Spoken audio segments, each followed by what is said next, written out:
Good morning, ladies, and happy Tuesday. Rise on up. It is the start of a brand new day. Let's go. It's Tuesday. I'm hyping myself up just because it's early. Coming live from the car rider line. Scarlett says good morning. It was a busy day yesterday between food drop-off when we got home, homework, volleyball practice, ballet practice, chores, getting ready for the school day, all the things. I'm all here for, clearly. Hello, it's called parenting.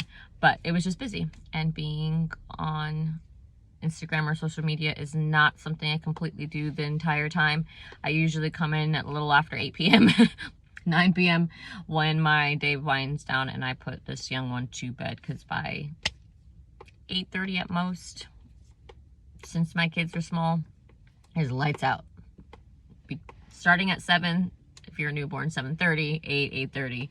She'll see 9 o'clock when she hits middle school, and then 10 o'clock when she hits high school. But beauty rest, beauty sleep, recharging the brain is very, very important, and I want to teach her that at a young age. So, needless to say, I'm here, I'm on, so I can pour in my cup, fill it up, and hopefully you can fill up your own. The Lord speaks through to you today. Isaiah chapter 10 is what we're going to be going over. Arrogant Assyria also judged, and the returning remnant of Israel. Verse 1 goes like this. Woe to those who decree unrighteous decrees, who write misfortune, which they have prescribed, to rob the needy of justice, and to take what is right from the poor of my people, that widows may be their prey, and that they may rob the fatherless. What will you do in the day of punishment, and in the desolation which will come from afar? To whom will you flee for help, and where will you leave your glory? Without me they shall bow down among the prisoners, and they shall fall among the slain. For all his anger is not turned away, but his hand is stretched out still. Verse 5, Woe to Assyria, the rod of my anger, and the staff in whose hand is my indignation. I will send him against an ungodly nation, against the people of my wrath. I will give him charge to seize the spoil, to take the prey, and to tread them down like the mire of the streets. Yet he does not mean so, nor does his heart think so. But it is in his heart to destroy and cut off not a few nations. For he says, Are not my princesses altogether kings? Is not Calno like Carchemish? Is not Hamath like Arpad? Is not Samaria like Damascus?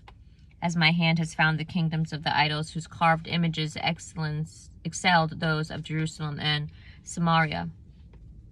Verse 11, As I have done to Samaria and her idols, shall I not do also to Jerusalem and her idols? Therefore it shall come to pass, when the Lord has performed all his work on the Mount Zion and on Jerusalem, that he will say, I will punish the fruit of the arrogant heart of the king of Assyria and the glory of his haughty looks.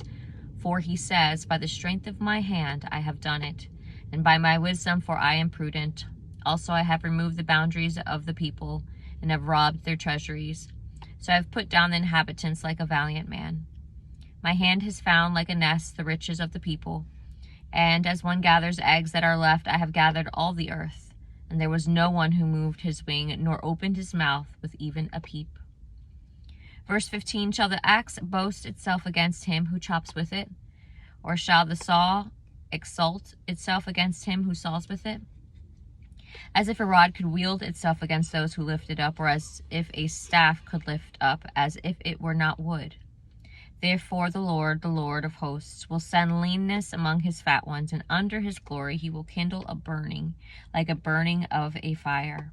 So the light of Israel will be for a fire, and his Holy One for a flame, and it will